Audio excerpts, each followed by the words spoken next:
The Healer's Struggle. Carlos Carrasquero.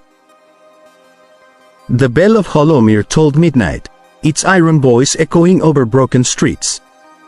The plague had turned neighbors into ghouls, mothers into monsters, and children into restless dead. Dr. Aldrich pressed his back against the splintered door of the apothecary and adjusted his plague mask, clutching the syringe as if it were a sword. The vial inside gleamed with a soft azure glow, a potion forged from moonworth, phoenix ash, and his sleepless nights of prayer and science. It was no weapon, only hope distilled. On the cot before him, the girl thrashed. Her limbs were thin, once frail with childhood, now swollen with unnatural strength. She had been 12 years old when the fever claimed her, 12 years old, and her parents had begged him to try. Her eyes snapped open. Gone was their hazel worm, replaced by the cataract glaze of undeath. She shrieked, a sound that rattled the glass jars lining his pelvis, and jerked against the leather straps that bound her wrists. The cords strained. Aldrich's hands shook, but not from fear. He had seen horrors far worse.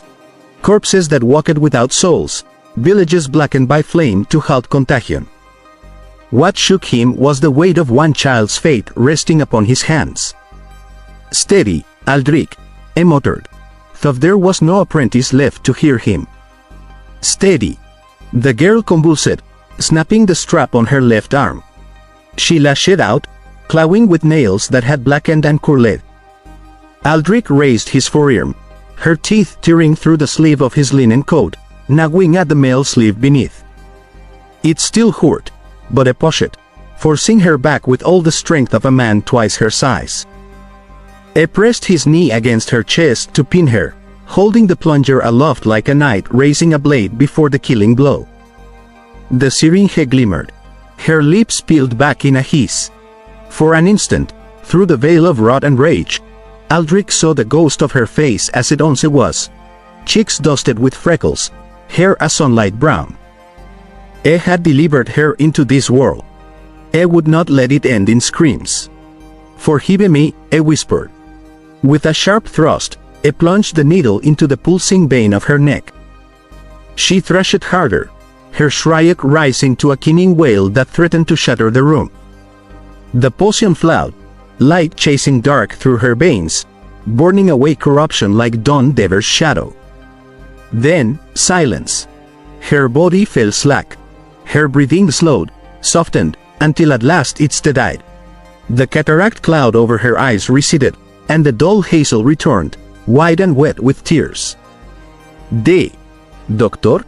she croaked, voice breaking. Aldrich eased his weight off her chest, his breath ragged. His body ached, exhausted and bruised, but he did not complain.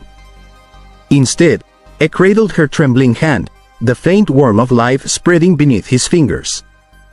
In the distance, the bell tolled once more, calling him to the hundreds yet stricken, the many and never reached, the hundreds too lost for a cure. But for now, in this small room filled with the scent of hearse and smoke, he had won. Aldrich smiled faintly and whispered to himself, "I may not save them all, but that I saved one was worth everything."